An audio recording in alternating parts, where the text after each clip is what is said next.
قطر تخسر بأداء ونتيجة من الإكوادور.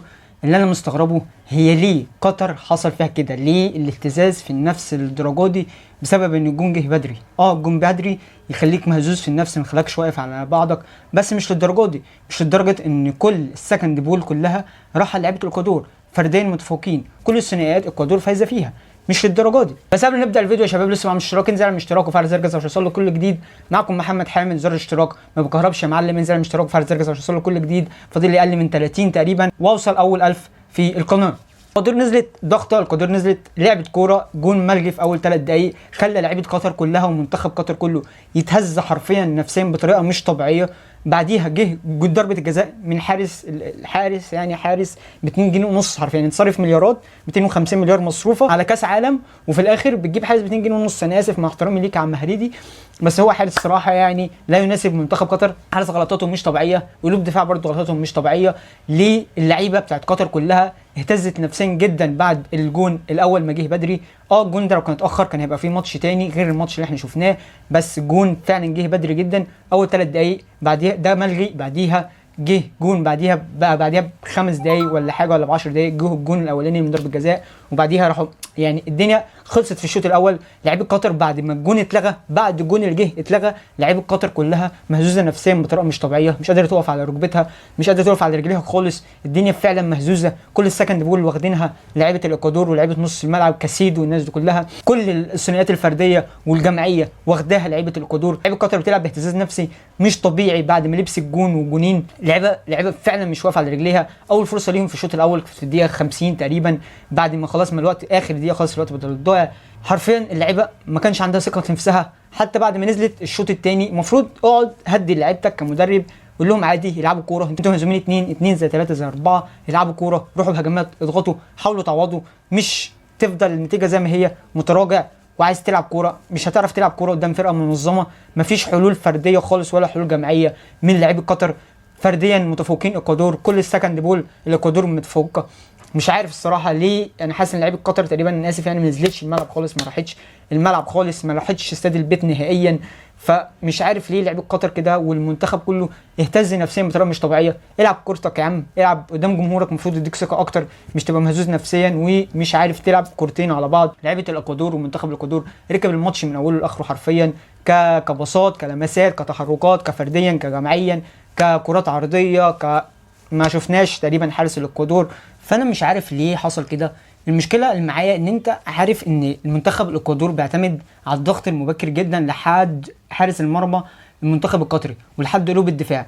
فانت المفروض نزلت الشوط الثاني فهمتهم يعني، ومعاك محلل الاداء فاهم ان الدنيا حاجه زي دي بتحصل، لان اتفرجت عليهم ماتشات قديمه، ففاهم ان زي حاجه زي دي، ان فاهم حاجه زي دي بتحصل، ان هم بيضغطوا لحد حارس المرمى. فانت حاجه زي دي المفروض تحلها ازاي؟ يا اما اللعيبه بتاعتك لعيبه حريف الكوره بيعرفوا ان هم يباصوا لحد ما يطلعوا بالكوره بمنتهى السهوله، يا اما ترمي الكوره ورا قلوب الدفاع. انت المره الوحيده اللي رميت ورا قلوب الدفاع كانت الدقيقه 86.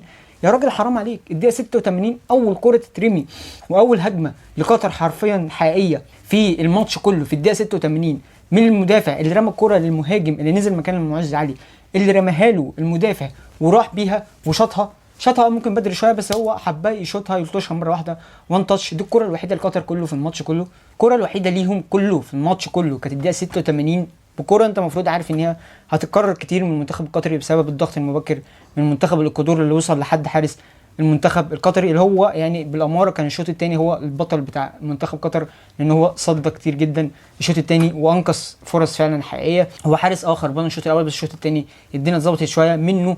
هو الدفاع بتاع قطر اللي فعلا ولا بيعرف يلعب كوره، ولا بيعرف يلعب كوره على الارض، ولا بيعرف يطفش صح ولا حاجه. الكره الوحيده اللي قلت لكم اللي هي صح هي الدقيقه 86 اتلعبت صح، دي الكره الوحيده لمنتخب قطر. ان انت المفروض عارف زي كده، تحس ان مفيش كوتش بره، مفيش مدرب قال لهم حاجه، اللي ينزل يا شباب اللي يعرف يعمل حاجه يعملها. في الاخر منتخب قطر بيخسر في اول ماتش ليه في كاس العالم، واول مشاركه ليه في كاس العالم، واول مشاركه ليه كمان على ملعبه، بيخسر 2-0 باداء ونتيجه من منتخب الاكوادور. منتخب الاكوادور ممكن يكون حصان اسود للبطوله، منتخب لا يستهان به فعلا، منتخب نص ملعب وهجوم قوي جدا وبيضغطوا بطريقه مش طبيعيه. اول ما منتخب قطر لعيبه نص الملعب او الدفاع بيستلم الكوره على طول بتلاقي ضغط من كاسيدو ومن كذا لاعب، كله بيضغط، فالنسيا كله بيضغط من نص الملعب للهجوم. وصلت ان في 6 كانوا بيضغطوا في اخر الشوط الثاني في الدقيقه 80 تقريبا، 6 من لعيبه الاكوادور بيضغطوا على قلوب دفاع ونص ملعب المنتخب القطري، فانت مش لعيب كوره كمنتخب قطر، مش لعيب الكوره قوي قلوب الدفاع ونص الملعب عشان يقدر يستلم الكوره وينزل يقدر مثلا يقعد يعمل التنقلات ما بين الكوره عشان يقدروا يطلعوا بالكوره. لا، مش هم ما يعرفوش يعملوا حاجه زي كده. مش مهم، خلاص ماتش خلص، خسرت عادي، اداء ونتيجه. شوف اللي انت عملته غلط وحسنه. الماتشات التانية مش سهله، ماتش هولندا، ماتش السنغال، هيعملوا نفس اللي عمل فيك الاكوادور، اكيد بتفرجوا، فيعملوا فيك نفس اللي هيعملوا فيك الاكوادور، هيضغطوا عليك. عارف ان انت قلوب دفاعك مش اقوياء في تنقل بالكوره او ان هم يطلعوا بالكوره، مش اقوياء خالص ولا نص ملعبك، هيضغطوا عليك، هيغلطوك وهيجيبوا فيك اجوان. ماتش هولندا والسنغال مش الماتشات السهله خالص اللي انت تقول ممكن تكسبهم وتصعد، لا. انا اصلا مش متوقع كده كده ان قطر تصعد من المجموعات، بس حاول على الاقل تعمل بطوله مشرفه ليك لانها على ارضك، حاول تسعد جمهورك، حاول انت تلعب بلا اي ضغوط لان انت خلاص كده كده الدنيا بالنسبه لك مش مظبوطه، اول 3 بونت راحوا منك خلاص. حاول ان انت تلعب كوره، مش مهم ان انت تصعد، حاول تلعب كوره، العب كوره. ما مش اكيد مش معقوله كان ما فيش مدرب تقريبا معاهم. يا شباب خلاص الفيديو بتاع النهارده، ما تنساش تعمل اشتراك، انزل اعمل اشتراك وفعل زر الجرس عشان يوصلك كل جديد. سلام.